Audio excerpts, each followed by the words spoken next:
কেমন আছো বন্ধুরা, welcome to my channel Royce journey at Abhijita. একেবারে এখন পৌঁছে গেছি শক্তিগড়, যেখানে যাওয়ার সময় তো আমরা থামিনি, তোমরা আমার আগের ব্লগে ডেফিনেটলি দেখেছো। তো আজকে তো ফেরার পথে থামতে হবেই, নিতেই হবে ল্যাংচা। শক্তিগড়ের ল্যাংচা দারুণ লাগে খেতে। তবে আমার অবশ্য ইদানিং নেওয়ার সময় মিহিদানাটা কিন্তু বেশ ভালো লাগছে। কারা কারা মিহিদানা ট্রাই করেছো অবশ্যই আমাকে জানিও। চলো ঢুকে পড়েছি একেবারে। এই যে মিহিদানা দেখো দোকানে, এখানে মিহিদানা রয়েছে, সীতাভোগ রয়েছে, আর এই হচ্ছে ল্যাংচা। এটা দেখো 6 টাকা করে রয়েছে, আর এটা রয়েছে 10 টাকা করে।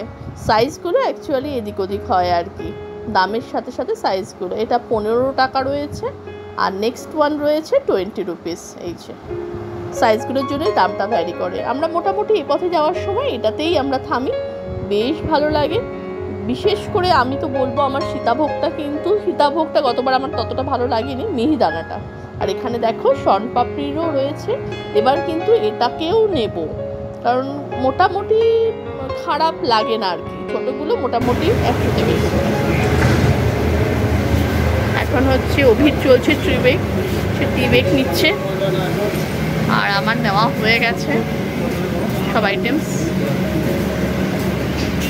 সত্যি করে আসলে ল্যাংচা না খেলে হবে না। আর ল্যাংচার সাথে এখন নতুন আবার যুক্ত হয়েছে আমার হচ্ছে মিহিদানা। মিহিদানাটা বেশ ভালো করে, সেটাও বেশ ভালো লাগে, তো সেটাও নিয়ে নিয়েছি। নেওয়া হয়ে গেছে, এবার একেবারে আর না থেমে বাড়ির মতো উঠতে হবে। হ্যাঁ, শনপাপড়িও নিয়েছি এবার অবশ্য। হ্যাঁ, এবার আরেকটা অ্যাড অন হয়েছে। আসল কথা কি, গতবার আমি এখান থেকে না ওই সীতাভোগটা নিয়েছিলাম। বর্তমানে তো সীতাভোগ বেশ বিখ্যাত, তো এখানে সীতাভোগটা দেখে নিয়েছিলাম, কিন্তু ভালো লাগে। সেই জন্য এবার সীতাভোগটা যেহেতু নিইনি, সেহেতু আমি নিয়েছি হচ্ছে শনপাপড়ি। জানি না সেটা খেয়ে বুঝতে পারবো কেমন লাগবে, কিন্তু এর মিহিদানাটা ল্যাংচাটা দারুণ ছিল। এই জন্য আবার আমরা খুঁজে খুঁজে এই দোকানটার সামনে এসেই দাঁড়ালাম। বেশ লেখা থাকে না, একটু মহানায়ক ল্যাংচা খেয়েছে, ছবি দিয়ে লেখা টেখা আছে। যাই হোক, খেয়েছেন কিনা তার আমি বা কী করে বলি, কিন্তু ভালো জিনিসটা খেয়ে দেখেছি, বেশ ভালো। ঠিক আছে, চলো এবার বাড়ির দিকে একেবারে রওনা দিয়ে বাড়িতে গিয়ে নামি।